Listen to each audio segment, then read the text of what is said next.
This session is going to be asking, do we live in a top-shelf society? My name's Suzy Dean. I'm going to introduce our panel in a moment, but I think it's worth outlining what this session is really about. And I think the discussion we'd really like to have is one that unpicks whether or not the pervasiveness of sexually explicit material has devalued sex and relationships. So when you think about the kind of 50 Shades of Grey, the fact that most women think pole dancing is an exercise regime, and you can't turn on the TV without Rihanna, Britney, or someone like that dancing in their knickers. So is this a problem, or actually is this just exhibitionism that's always existed? When you think about Elvis Presley and his gyrating hips, you kind of get the picture. So is it a healthy impulse, or is it an unwillingness to exercise good taste? I'll introduce our speakers in the order which they're going to speak today. On my immediate left is Anna Percy, who's a feminist performance poet and member of the Stirred Feminist Poetry Collective. She also organises and facilitates live poetry events and workshops around the country.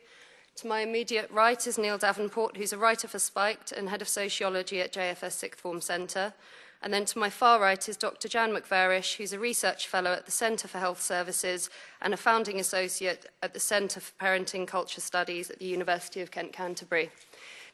I believe with the mainstream availability of pornography that the iconography, language and semiotics of pornography have seeped into our cultural products to an egregious degree. I believe these are symptomatic of the way that our society views women and their bodies.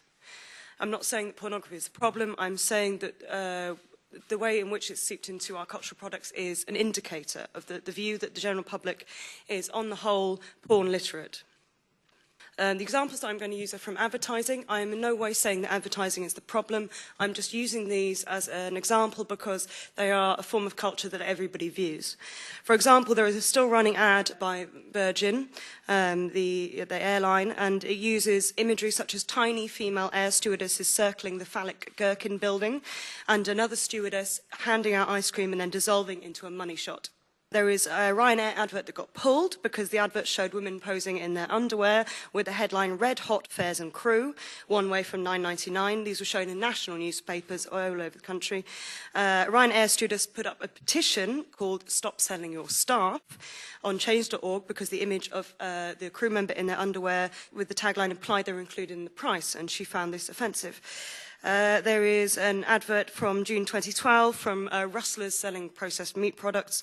Fit as a Butcher's Daughter uses entirely the form of a softcore porn video, women dressed in an apron and stockings. You know the script, boys.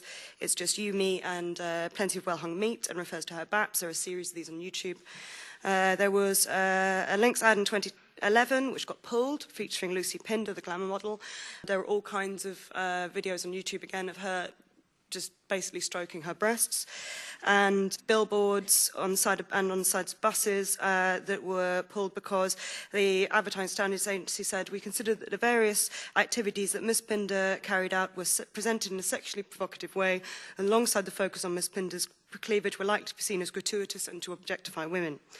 I think that this has led to certain things, the idea that women's bodies are always up for grabs and they're always available, which things like the recent scenario with Kate Middleton's breasts being shown in all kinds of newspapers and magazines, and the idea that lots of people thought that she should just put up with it because she's a public figure and we deserve to see her breasts, and I thought that was appalling. And I think that's led to certain things like called creep shots, where men take pictures up women's skirts and down their tops without their knowledge and post them on the internet.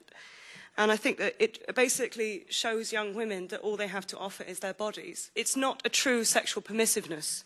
It is about women showing off their bodies as products for men for their consumption, rather than their own sexual pleasure. For example, the film Blue Valentine, Ryan Gosling has said in various interviews that he believes it was given an NC-17 certificate because it features a scene where he gives another character cunnilingus, so he is giving a woman pleasure.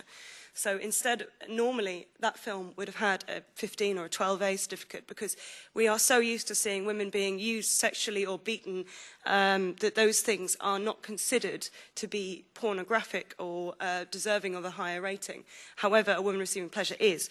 I could go on forever on this, but basically my idea is that the way in which pornography has become a sort of shorthand in our society means that we no longer well, no, not that we ever have, allowed women to be truly sexual, to truly express their sexual desires for themselves only?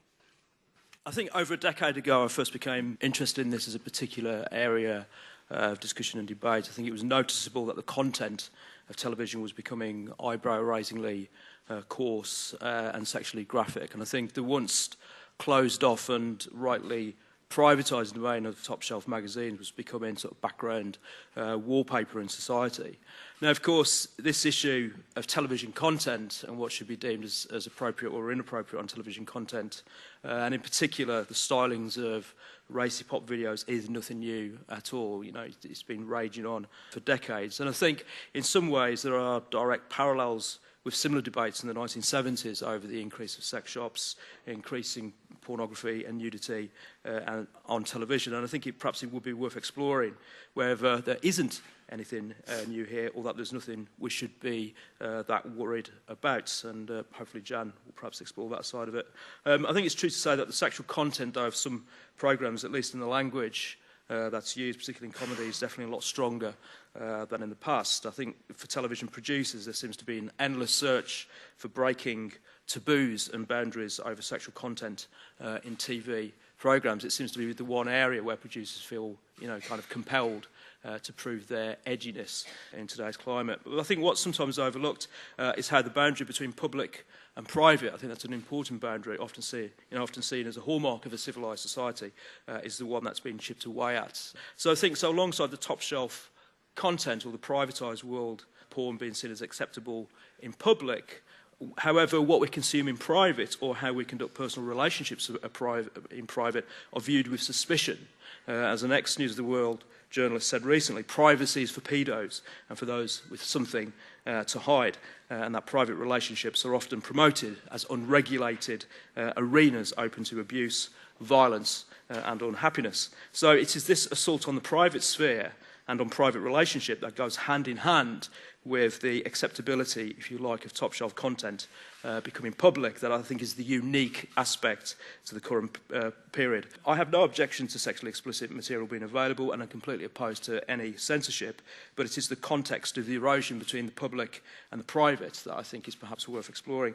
Nevertheless, it does also raise the question, well, what's the big deal? Surely a few sort of crude jokes on TV, the increased availability of lap dancing clubs and sexually strong MTV videos. What's the big deal? Is it the case of becoming more prudish as some of us get older? I don't think it is. I think there's an awareness that the public's intelligence and taste is being mocked by what's sometimes seen as overgrown schoolboys. So when Jonathan Ross asked Thatcher whether he'd ever jerked off over Thatcher, the BBC, in deciding to broadcast that, assumes that we are also a bunch of puerile tossers. The same was true with the Ross and Russell Brand phone prank on Andrew Sachs a couple of years ago.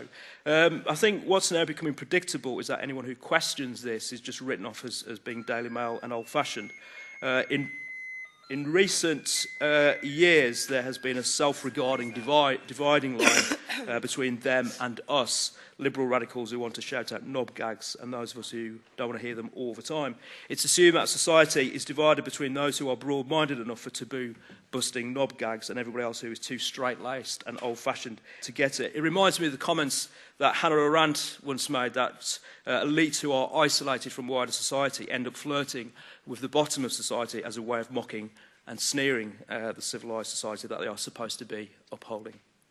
I think I'm perhaps coming at it quite differently. I think that actually there's more ways to be a woman than there ever has been, and I think this conference is quite a good example of that. So I would argue that we don't live in a top-shelf society or a pornified society. I think the idea that we live in a top-shelf society suggests that pornography is more influential than anything else. And I think this idea is the product of a sexualisation of politics rather than an accurate description of social forces or even of daily life. So I don't think that sex has become a wallpaper of everyday life. And in particular, that was the phrase that the Bailey report used to describe the sexualisation of childhood. I don't see that going about my daily life. I think in some ways what this reveals is an obsession with the media and the media talking about itself that doesn't actually touch real people's concerns. Again, something that the Bailey Review do acknowledge that actually most parents are really not particularly worried about the sexualisation and commercialisation of society. In some ways, that's a wallpaper concern. It's not a priority for them. I think that, secondly, that the way in which a sexualisation of society is talked about is usually that it's put in tandem with the idea that there's a commercialisation of society, and again, that this is total. And those two terms are used interchangeably as an unholy alliance, but nobody explains the relationship or why it came about. It's enough now just to say we live in a sexualised society and this is a bad thing. So, for example, there's a real incoherence to the response, for example, to the apparent marketing of padded bikinis in Primark for prepubescent girls, or the Tesco pole dancing kid. As soon as people investigate these things, they turn out not to be what they look like. Secondly, I think there's an example of this incoherence in the sexualisation of childhood discussion in general, where the talk is of grooming children. Agnes Nairn wrote a book about the commercialisation of childhood, in which she used the language of sort of sexual predators to describe what the market does when it seeks to carve out markets amongst children. There's the talk about corporate paedophilia, for example, in Australia, where people are campaigning against certain sort of media phenomenon. And over here, one of the responses to the Primark bikini scandal was that somehow this is the evidence of the paedophile pound. So I think these things are wrong, and they don't really describe the society that we live in. Thirdly, I think the idea comes from those, the commercialisation, the sexualisation kind of bandying around, is that these malevolent forces, they're blamed for tainting our intimate relationships with one another, our relationships with our bodies and our sense of who we are. And I think what this does, while there might be an element of truth in this, I think this overrides our will, our passions and our capacity to make choices. And our capacity to do this are then rendered meaningless or toxic by these kind of nebulous social forces that apparently are all dominating. What this then does is it creates a space for moralising entrepreneurs, child advocacy groups, sexual politics advocacy groups, who claim a superior ability to understand these aspects of our lives and to interpret them for us. So parents are told, for example, that they lack the skills and confidence to help their children to negotiate a new sexualised or even hypersexualised culture. So in that sense, I think these ideas, unchallenged, estrange us from the present and our capacity to negotiate our way through it.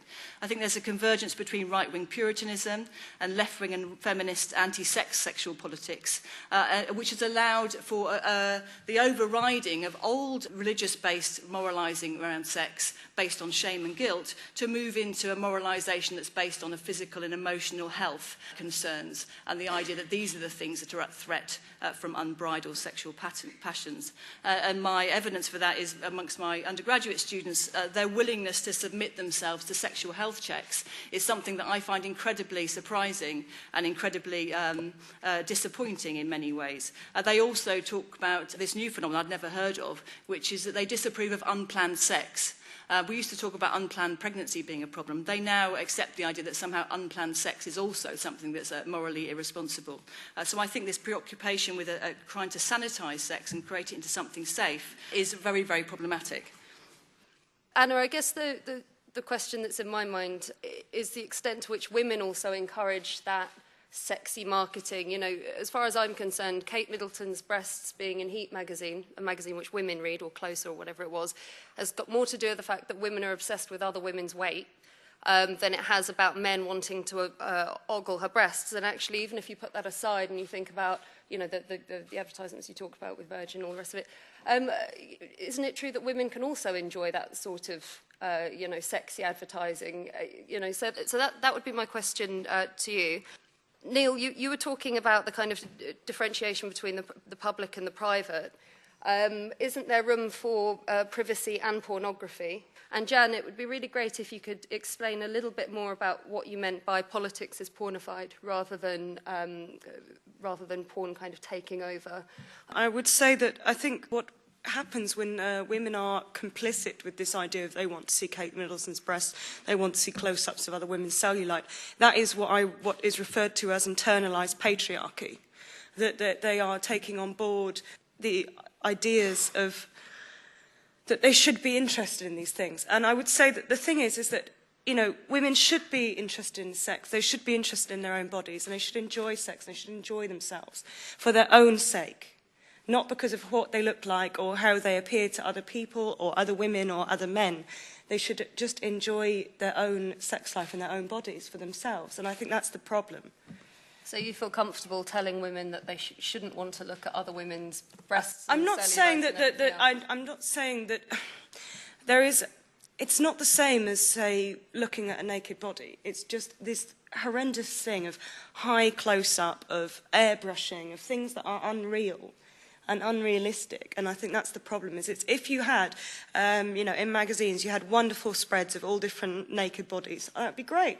But that's not what happens. Is you have these completely bizarre images. And I think that's what I find really weird and offensive. And why should you be interested in this super high close-up of someone's bottom? But you feel comfortable, you're a feminist, it's all about female empowerment. You feel comfortable telling a woman what she should think, as opposed to, this is in all of these magazines because women want to read about it. And whereas I don't necessarily agree with the idea that it's not a great thing to look at, isn't it more damaging for the feminist cause to tell women what they should and shouldn't want to look at?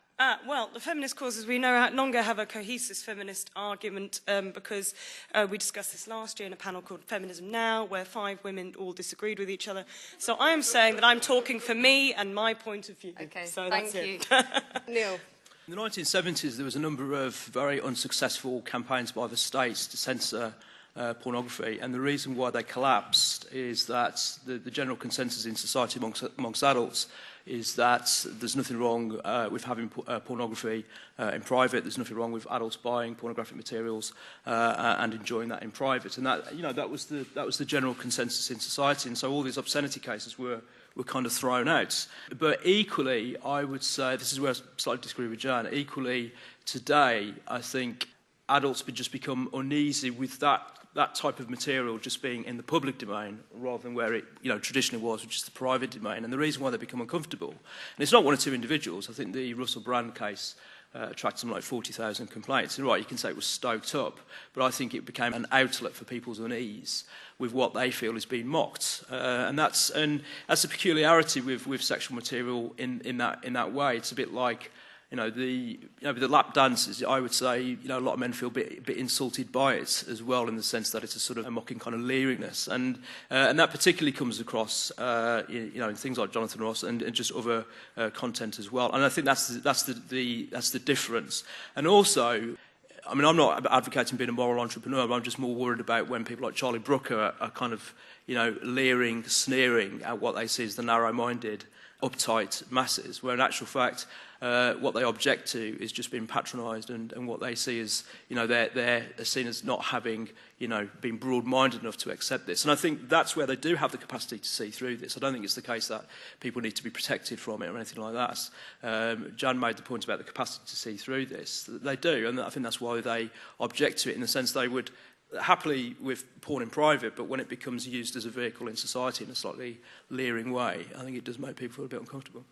Well, what I mean by politicisation of pornography, I suppose, is I don't really mean it, or that politics has become pornified. I do think that politics is peculiarly obsessed with bodies in general, and I think sex kind of wraps into that in many ways. I mean, maybe it's just the way I come at it, but I do think that, when I look at, for example, sort of the concerns around sexual health and people's reproductive habits when they have children and how they have sex, I think that does demonstrate a preoccupation amongst a political elite and the media as well. And the media is one other sort of facet of, this kind of obsession with the bottom, if you like, as I think Neil said earlier, maybe literally bottoms.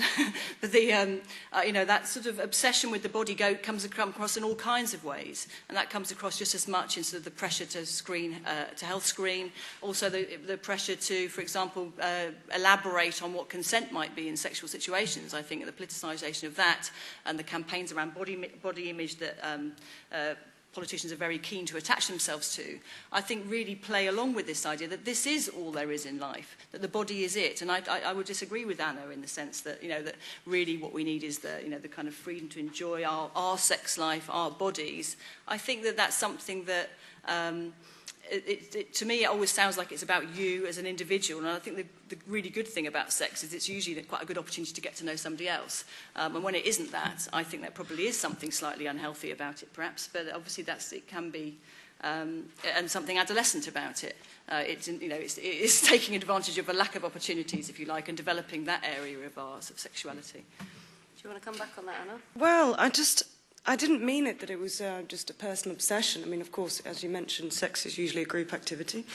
And I think that it should be about two people enjoying the act itself. And I think that's kind of what I was focusing on more than, say, an obsession with the body or what it does or what it looks like. It should be about enjoying the activity itself between two people and both people getting pleasure from it. I think there's far too much focus on men's sexual enjoyment and not on women's sexual enjoyment. And I think this is something that has been discussed from the beginning of feminism and will continue to be discussed. And I think it is a serious problem. And I think it is something that within cultural ideas of sex, it's always about one particular sex act between a man and a woman and a man's role in that, rather than all the different permutations of sex which everyone does and gets enjoyment from. And I think it should be about enjoying the act rather than focusing on what people look like.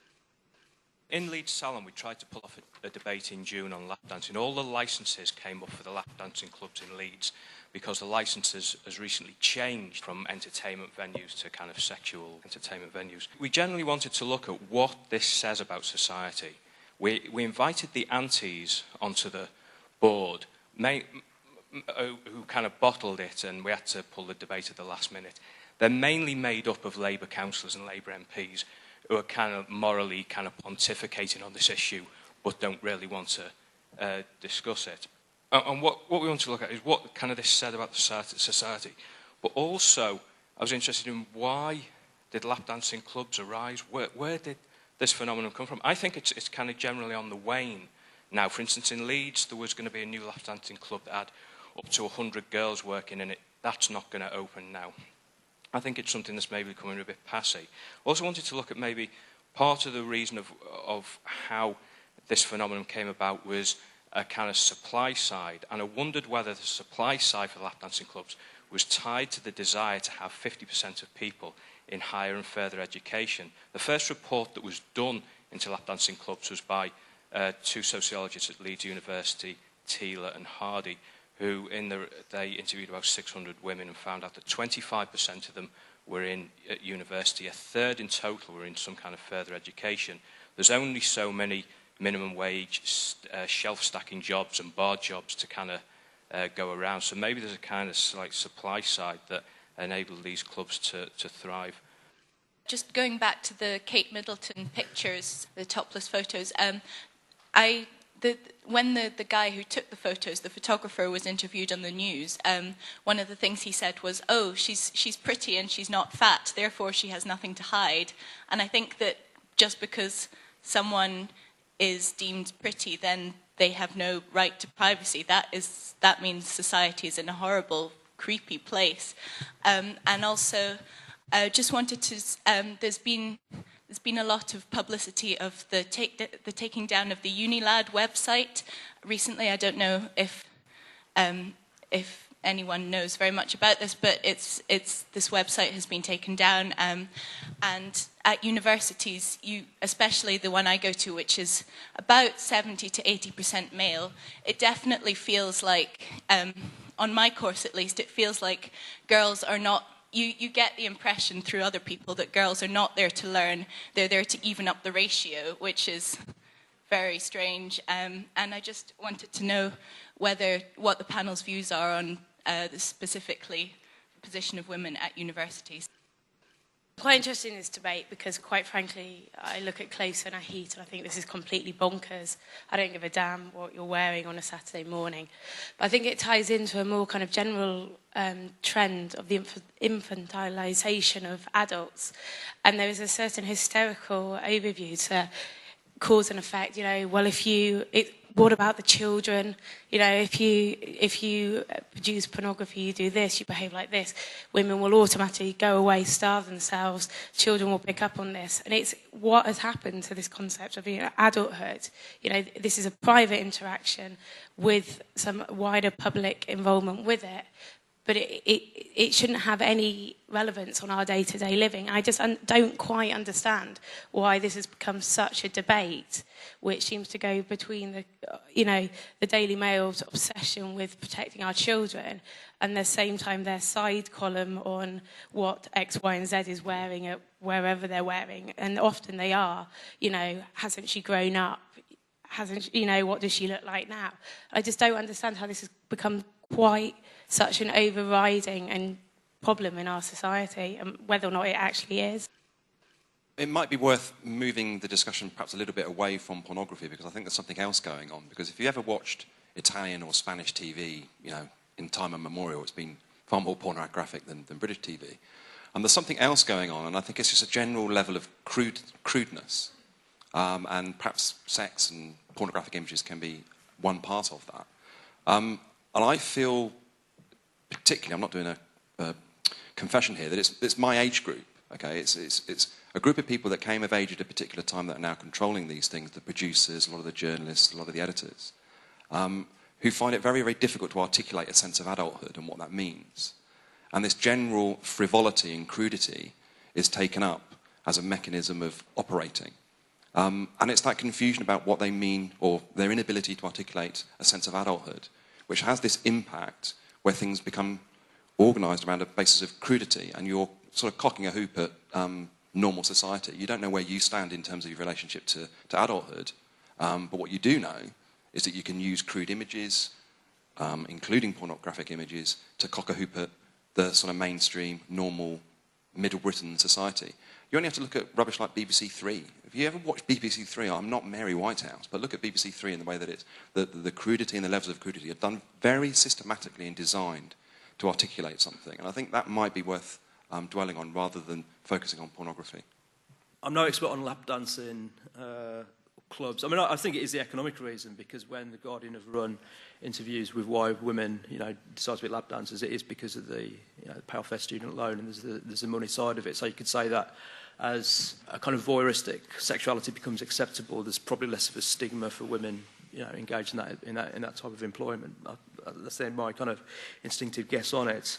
On the question of what is this all about, it's a pretty good question, really. I mean, going back to my introduction, I do locate it in the topsy-turvy collapse between the public and private. About 15 years ago, sociologists were banding around the feminisation of society, which we've tended to forget about. And what the feminisation of society was alluding to was not the advancement of women's rights, but it was more about the preoccupation of the private sphere becoming more dominant in society. And I think that's part of it as well, whereby the obsession with your private lives and the private sphere has become, a bit more widespread.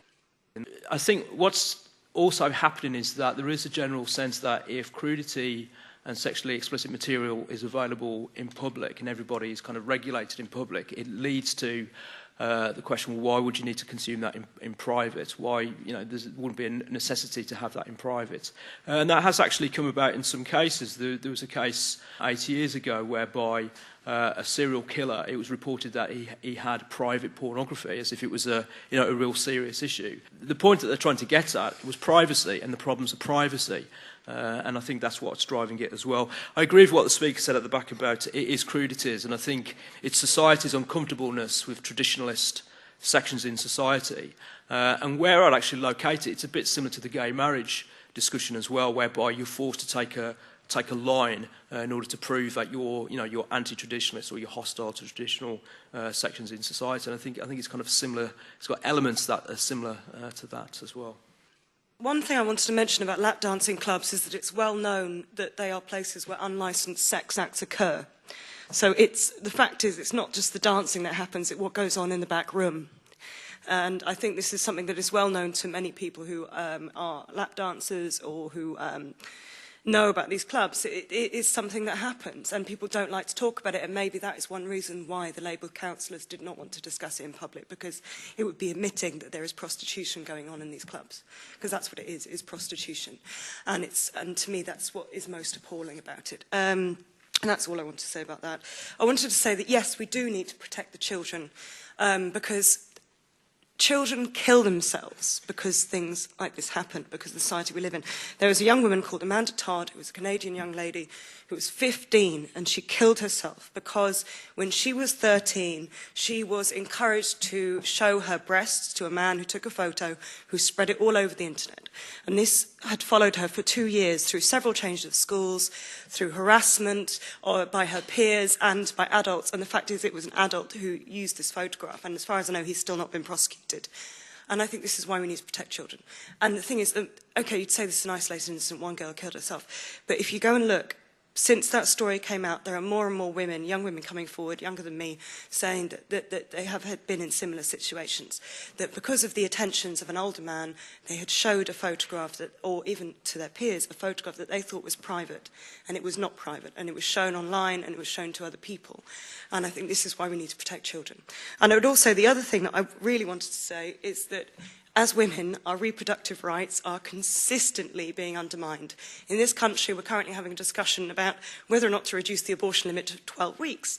And yet in Northern Ireland, we have the first abortion clinic opened the other week in Northern Ireland. You are not allowed in Ireland itself to have abortions for any reason, not even medical reasons. So if you need to have an abortion because the baby is killing you, or the baby will be born dead, or will die shortly after birth, you either have to carry it to term or die, unless you go to the UK. So I think these are the things that we are unwilling to deal with the repercussions of sex on women. And I think that's one of the things that I feel very strongly about. Anyway. On the lap dancing thing, I mean, you might be onto something with, you know, if there were better student grants, there would be fewer lap dancing days. But I also wonder whether there's, and this is speculative, you know, people are single for longer. And I do wonder whether people actually aren't having enough actual sex. You know, maybe that's why pornography is so popular as well. I do suspect that, you know, the more time you spend actually having sex, the less time you've got to sit at your laptop looking at other people doing it. And, you know, I sort of think that there's something about people, and this goes into the infantilisation point that's being made about, you know, how we're living our lives, which is we're kind of delaying the real stuff until later and later. She's not saying there'll be virgins until 30, but I presume there's only so many people you can pull in a week to give you, you know, certainly my impression I get from campuses is really that it is really not a highly sexually charged atmosphere. If anything, it's a very, very sort of prohibitionist atmosphere that I feel that comes across from students, and a very fearful one. But at the same time, I think the thing that confuses us is that there's this continual call to bust taboos, which again I think comes from what Pete's saying about your generation, my generation. You know, and when I listen to Jonathan Ross, it's very, very familiar to me. I do feel that is my sensibility of the 80s. But at the same, and I think it's sort of drawing on what seems to be radical from what they thought the 60s were about. But it becomes this really, really very childish attempt to break actually completely fragile taboos that really don't exist anymore. And I think that happens with the sort of sex stuff, as well as things like, you know, the kind of freak show TVs that we see. It is all our generation that are putting this stuff up there in the name of busting taboos. And it often is very, very debased. It's very exploitative, but always in the name of empowerment, obviously. So when you show fat people's bodies in graphic detail, supposedly that empowers fat people's and shows us a great variety. I don't think it would be better if there were lots of varieties of bodies across magazines. You know, if you want to see some bodies, go swimming or, you know, go to the beach. Yeah. I mean, both yourself and Neil seem to be suggesting that actually it's an impoverished public life that's responsible for a lot of these, you know, 20 years younger, obese people, you know, that kind of policing of people's sex lives. So it does beg the question, why are we even talking about this? Surely then it means that kind of pornification is a symptom of something else rather than the cause of anything. So shouldn't we just ignore this whole discussion on pornification completely and ask what we want our public life to look like? The problem with the use of the word pornification is it just doesn't capture to me what's happened when we open up our private lives to public scrutiny. And I think the devaluing of sex is one aspect of that, and the kind of separation of sex from relationships and other sources of meaning is one aspect of that. But I really think that when you open up your private life to public scrutiny, that happens across the board in so many different ways. You know, it is when children have sex education and encouraged to talk about their feelings and to have much more graphic materials that are presented to them. It's when students are encouraged to go for chlamydia tests at Freshers' Week and are handed them at Freshers' Week. That, to me, is the opening up of the private life, which goes hand in hand with other aspects of the devaluing of intimacy.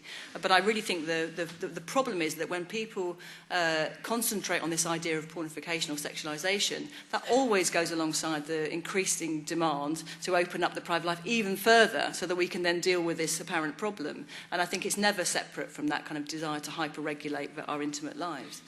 Well, in many ways I agree with the whole idea of having intimacy and having privacy, and the fact that, you know, we should be less involved in talking about our sex lives and just get on with it.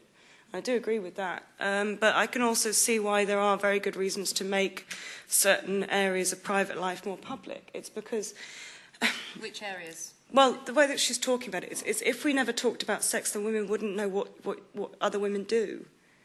So it's quite an important thing. I mean, it's something that, okay, going back in history and going back in private lives is, you know, what happened in the 1950s is young girls didn't know how sex worked. And, you know, a classic example is, you know, women getting pregnant without even having penetrative sex, because they didn't know enough about sex to actually understand the mechanics of it. So I think everyone should have a certain amount of public knowledge and should discuss it, because without discussing it, then you don't know what's normal, you don't know how things work. And I think, again, going back to my argument about enjoyment, you know, it's, if you didn't talk about it, then we wouldn't know that they were supposed to enjoy it. And I think that's quite an important thing. But I do agree that there should maybe be, you know, more of a private and public life separation. There's talking about these things informally with your friends and learning from your friends what they did. And then a kind of education system where you sit in front of a teacher who then tells you for a couple of hours every, you know, year for 5 years or something how to have sex. So are you saying that actually, you know, the kind of formal education where children are given, you know, tips on sex and everything else? Well, we were never told how to have sex in sex education, because sex education focuses on not having diseases and not getting pregnant. That's the whole process of sex education, and in my experience and everyone else's. You would defend that? I think it's important to know those things, but I don't think there's any discussion of how it functions or how you enjoy it. No, but I mean,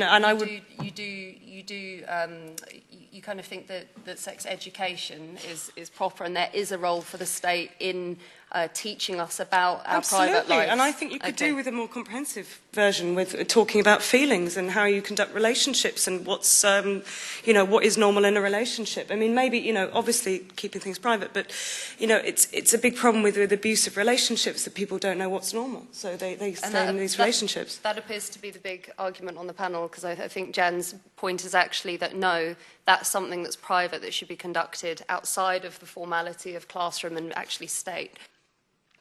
Anna, I think you really mischaracterised the sexting kind of phenomena as kind of something that adults do to children. Oh, no, I wasn't saying that at all. They do it between each other as well. Yeah, I think that's a big problem. It's a very interesting thing, actually, as a teacher. You know, lots of kids are getting into trouble because they're conducting these very public sort of revealing of intimate photographs and being criminalised for it, really. And I see it as kind of a misunderstanding of perhaps the public-private thing. They haven't understood the privacy issue, and in fact taken from adults, actually through things like Big Brother, that you need to live every aspect of your life in public. And I think it's a very interesting phenomenon, and I think it's a big shame that, you know, kids are being really treated as criminals from taking their inspiration from what adults do in the wider society. But the point I want to ask you about was the 50 Shades of Grey phenomena, because I think it's very interesting, and it comes to, you know, part of your point. I think men, actually, I think there's a big mismatch between what men want and what women want. And I actually think, to agree with Jan, men actually would like a little more sex. Some of the things you talked about, women enjoying sex. But the 50 Shades of Grey film, what various commentators have observed, and in fact things like Heat and Closer, seem that what women want are actually something about lifestyle and actually consumerism, which is what people pointed out that is attractive to some women, 50 Shades of Grey, that the guy is kind of a rich entrepreneur, and that's the kind of thing that women are sort of excited about. So I think there's a big mismatch between what women and men want. I just want to pick up on the link that Anna did, I think, between the lap dancing and the wider sex trade, which I think is quite an important link. And I think one that's not very commonly made in terms of there's no coincidence that areas in the world where have accepted more and more public sex markets also have the consequences of is bringing more wide-ranging violence against women, child pornography, child prostitution. It's very easy to make these false distinctions between different parts of the trade. And actually, if we look at the wider consequences of it, it has quite vast-ranging consequences. Also, I just want to make the link between public and private. I used to do research for women working in prostitution, and one of the big changes within the last 10 to 15 years is the type of demands that women in prostitution are being asked to do, the type of sex that's being asked of women that you can pay for, which are becoming a lot more in the very, very hard end of sex, especially young men that's come through in the last 5-10 years, in terms of very kind of crude idea of what sex is, fist fucking, all the rest of it.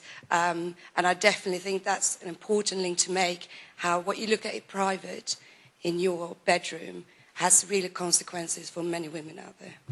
I'd like to put in a word for vulgarity. I do recognise the point that there might be a kind of unleashing of vulgarity that's unregulated and somewhat boringly insane. But vulgarity is a fantastically transformative thing, in tension with repression that properly goes alongside it.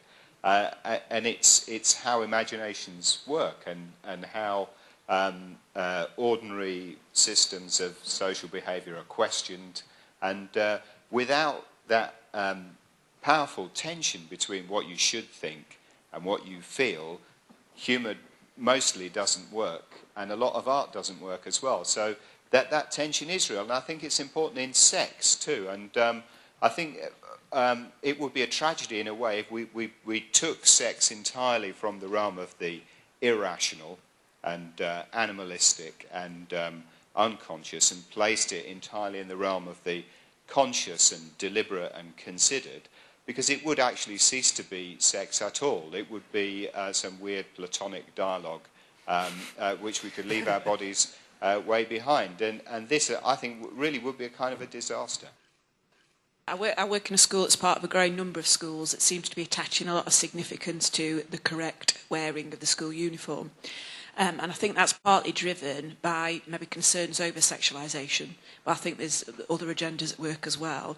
But invariably it involves members of the senior management team patrolling the corridors, observing skirt length in particular.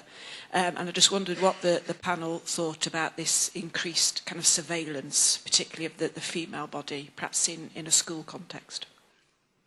Point about in defence of vulgarity, because I suppose it's the defence of vulgarity in its proper context, and I think the way that you've put it, sex as the irrational, the unconscious part of the raging id is right, and I think that's where we become uncomfortable when it splits over into the public. I just want to go back to something that Suzy was asking earlier on about what, why we're looking at this. What is it a symptom? Is it a symptom of? I think it is a symptom of an impoverished cultural life and an impoverished public life. And I think the way that Jan outlined it in terms of our generation in the 1990s almost seemed to be dead set on who can kind of lower the bar and lower the bar and lower the bar. And obviously you only have to look at BBC Three to realise how low that bar can go. Alongside all this as well, in terms of what people have said before, it is the case that the more society talks about sex, it's probably an indicator that people are not actually having enough sex in its real relationship-based context. And I think that tension between the two also explains about the surveillance as well and the problematization of intimate relationship that goes alongside a slightly voyeuristic culture that's seen as some sort of tawdry compensation for the real processes of relationships. I wanted to agree with you about the point about prostitution. It's a big thing that people don't want to talk about in this country. There are women who are trafficked from all over the world into this country illegally who are trafficked into prostitution, and it's a terrible thing. And I think this is the big underlying thing of this idea of sex and pornography. It does affect people's lives. It affects women's lives and their deaths and everything. And as someone who came of age in what you might term the age of mainstream, widespread pornography, it does affect how people conduct their relationships. It does affect how young men go into sexual relationships and what they expect of the young women they are entering into these relationships. Obviously, there are all different other kinds of relationships. I'm just talking about one particular kind of heterosexual relationship here, but I think that is a big thing. That is the reason why I'm here, and the reason why I want to talk about it is I think that pornography does affect people's lives. We've had questions about kind of vulgarity and imagination and then the type of sex women are, prostitutes are expected to kind of effectively do. Virginia Woolf had a really good article recently. I have to say I was a bit sympathetic. The argument was made that porn used to be a bad substitute for real naked women, but actually today real naked women are bad porn. So would you see any truth in that, or would you say, well, actually, no, that's not the case at all, because it does speak to this kind of concern that actually there is something going on that's not entirely good. You know, the fact that perhaps there's more sadomasochism, physical, all the rest of it, while you could say it's a sense of people, using their imagination, it's private. Do you not think there are any negative consequences to that? I think it's really difficult to know. I mean, I don't think we should really be surprised that if we kind of remove stigma and shame, that then people reveal stuff that we didn't know before. I mean, it's not really what we make of that. I think it's kind of up to individuals really whether you partake. I mean, I wouldn't really have a judgment on it. I mean, and the fact that it's out there, I might think, okay, well, there's certain places where that's better explored than others. But I mean, I don't think. When I say about taboo busting, my concern with it is not that it's overly vulgar, but actually it's really, really safe. It's not that Jerry Sadovich does not have a late night chat show on Channel 4 because he's far too vulgar for Channel 4. So the kind of, whenever you have a Channel 4 kind of vulgar programme, it's always met with a kind of a balanced thing, which is all about the problematisation of people's bodies or sex or our relationships to either one of them. So I think that one of the worst things that's happened is the idea that we're all doing it wrong. And that particularly it started off with the idea that men are doing it wrong and that masculinity kind of screws up sex and that therefore women don't enjoy it and men need to kind of change what they do, which has obviously been greeted as a very positive thing by certain people. But I think now we're increasingly being told that women are now doing it wrong as well and femininity is a problem and that what women choose to do to their bodies is kind of screwing up sex as well. And I think that both of those things are really, really unhelpful to actually just people getting on and either consciously enjoying their relationships or exploring whatever passions and drives they might have. To respond to your Virginia Woolf quote, I mean, again, sometimes these things, it's very hard to decide, but in the 1980s, I think, young women at university, they certainly didn't aspire to be as airbrushed, perhaps, as the way that women are presented now, and I do think, I do instinctively think there's a pressure for young women to look like that, but I think, again, it's that mismatch between what women think that what men want, and I think that's where the problem is in terms of men are probably just happy to get anything really. Perhaps maybe just speaking from bitter experience. I don't know, but there is that kind of mismatch between what women think, what men want, and I think what men want is actually just a lot more real and a lot more human. Than the way that women are presented and the way that some girls may internalise what they think men want.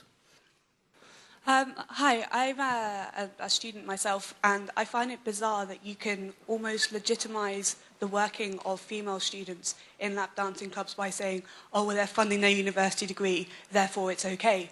I mean, I'm now on my second degree, the consequence of doing architecture, but I find it, I've never felt the need to go and, search for work in these kind of places. I worked in hotels and restaurants and was, as capable, if not more capable, than many of my male counterparts. And I was just interested in whether it does, a lot of people do feel that it's a legitimate excuse to have these women working, quite publicly in lap dancing clubs. And whether it's a product of society, that whether these women don't feel like they can gain legitimate employment in other areas, and whether it's a sort of broader, sort of place in society that, maybe women, this is the only way that they can earn money is by using their bodies, in these kind of sexual acts.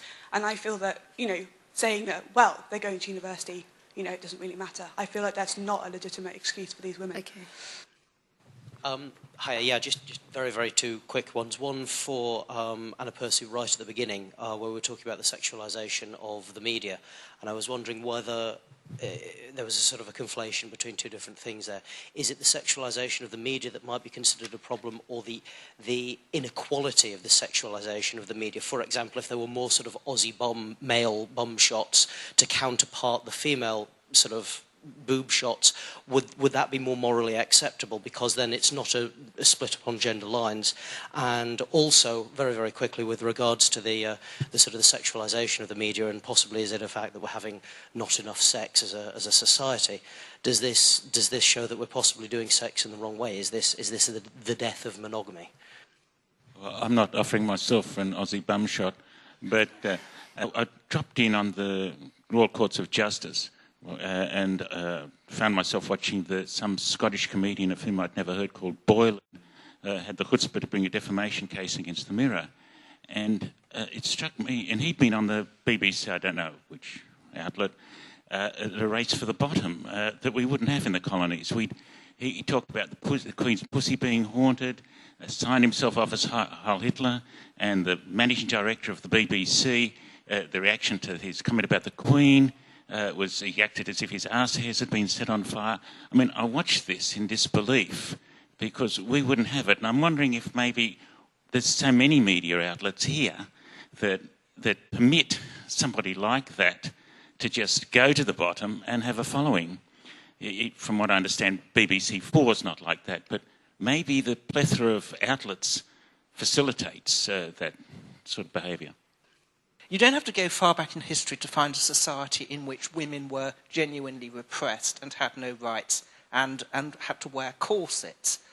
Or you could alternatively get on a plane to somewhere like Saudi Arabia and find very much the same situation today. It seems to me that this so-called sexualisation, this explosion in pornographic imagery has gone in tandem with an enormous and continuing opening up of women's opportunities in wider society. And instead of seeing sexual imagery as perhaps a reaction against feminism and against women's greater role in society, we should see it as perhaps a manifestation of it, and ask why it is that a society that gives more freedom to women produces this sort of imagery, and maybe that, and whether or not that is a good thing, and perhaps it is a good thing. There used to be an establishment like the Conservative Party, the church, these people laid down the moral line. And that's what's gone now. So the other night I was watching Piers Morgan, and he was interviewing Felicity Kendall, and he was asking some really crude questions, like with an ex-partner, where you were at it like rabbits. And I thought, well, I wasn't brought up to talk to ladies like that, you know, it's really... And Piers Morgan is like an establishment figure, so in the absence of that other side, you know, we're talking about the dialogue between vulgarity and conservatism. With the collapse of that other side, you just got the vulgar, and you get someone like an establishment figure like Piers Morgan behaving in that way. So I'm thinking, so is it me who's a bit strange here? You know, you're not quite sure. And the attitude about male satisfaction in pornography, and I don't know if it is male satisfaction, it's male fantasy. And again, I don't know if that encouragement of fantasy, I don't know if that's a healthy thing, divorced from reality. And I think that a lot of this discussion's been about public and private, which is certainly, you know, at least half the debate. But I think there's something else going on as well, which is really around the points that we're being made here about, you know, the fact women do have opportunity nowadays. They do have a lot of freedom. Yet actually, the good life seems to not necessarily being at the head of the boardroom, but being, you know, a page 3 girl, a lap dancer. You know, it's quite striking that, you know, most famous, I say most, a lot of famous celebrities today have a sex tape. They don't have a good book. So is there something going on here in which the conception of the good life, you know, the idea of a woman entering the public sphere with all of this opportunity has perhaps shifted what she wants to be away from, you know, a great author or poet and more towards being photographed in Closer magazine in her size 6 bikini and feeling good about it? Well, on that point, I'm not so sure. There's been a number of surveys where teenage girls have actually said, you know, they still aspire to be a doctor and a lawyer and a writer rather than necessarily a page 3 model. You know, I think, young girls will actually see through that. It can be tainted by class in the sense that working class schools might, have that expectations of that because they might not have the expectations of going through higher education. So it could be tainted through class rather than anything else. But I think recent surveys on that suggest that girls still aspire to the good life rather than anything else. Just on the comments on the front about sort of crude comedians and stuff, I think what happens, because we have an over-censorious climate, it does encourage cardboard characters like Frankie Boyd and Jonathan Ross, and I think that is the flip side of a very censorious society, in the sense that everything is censorious regarding proper content over ideas, but it seems the only channel you can be free about is crudities, in that "are you at it like rabbits" way that you pointed out there. So I think there is a relationship between the two there. And it's an interesting point that you also raised about the decline of traditional conservatism as kind of sort of unleashed, if you like, a more crude tone in society. And I think, just to put that into perspective, again, in the 1970s, a lot of people were also hostile to that conservative view because they did see it as very constricting and very narrow and also very hypocritical. But again, equally, I think the public have got that sense when they are taken for a ride, or they have that sense where they know they're being patronised and being kind of sneered at. I wanted to go to the argument about young women doing lap dancing or whatever to go through education. And I think this is a thing of young women believing that what they have to offer is their bodies, and the idea that, oh yes, well, they're going to university, that's fine. So it's another case of women having to do everything that men do, but twice as hard. The idea is that young women are doing this by choice, so it's fine, and it's the same with glamour modelling, it's the same with all of these things. But are they choosing their choices? That's my opinion. And I think that they have grown up in a society where they believe that the thing that they have that is most worthy of offering the world is their body, their image. And I think that's a very dangerous society that we live in. And also, again, the idea about it all being about men's pleasure and not about women's pleasure. And it's all about the image rather than the actuality of sex and relationships and things like that. And again, to state the point that all of the things I was talking about, the media, the way that society has sexualised pornography, does affect real people. It does affect real women. It affects the way that women walk down the street and have things said to them, or are attacked or raped, or forced into prostitution. So I think this is the thing, is that this is not just a kind of a question of what are we viewing as society, it's and how does it affect people. It actually really does have serious effects on how people live their lives. So I'm thinking of having a T-shirt made which says "I survived the 1970s," and it was worse. Believe me, it was much worse being a girl then than it is now. And I think the reality was that you had to be cheerful and you had to be pretty, and all of those kind of things were far more kind of homogeneous than they are now. And I think that what we have is, yes, we have an ambivalence about work and public life, which might explain why some girls are kind of less driven towards working life, but that comes from all kinds of quarters, not least things like, for example, the idea that parenthood is the most important job in the world, and that's the job. In the same way that, for example, the expression of your bodily identity or sexual identity is seen as being an incredibly important thing to work on, which is exactly what happens in schools. Going back to somebody's point about skirt length, this preoccupation with the sexualisation of childhood in particular, and with helping young teenagers to develop their sort of their thoughts about their bodies and their thoughts about their sexuality, I think is something that really actually is a very, very unhealthy prism through which to relate to young people at that age, not least because it imposes adult concerns upon their developing sexuality and their developing bodies. So I think that there's all kinds of really unhelpful and quite dangerous trends, but they're not the ones that most people are saying are the unhelpful and dangerous trends. And I think that the preoccupation with the idea that kind of sexualisation is as it ever was, or kind of patriarchal or whatever, is really obscures some other much more important things to try to engage with. Okay, can we thank our speakers?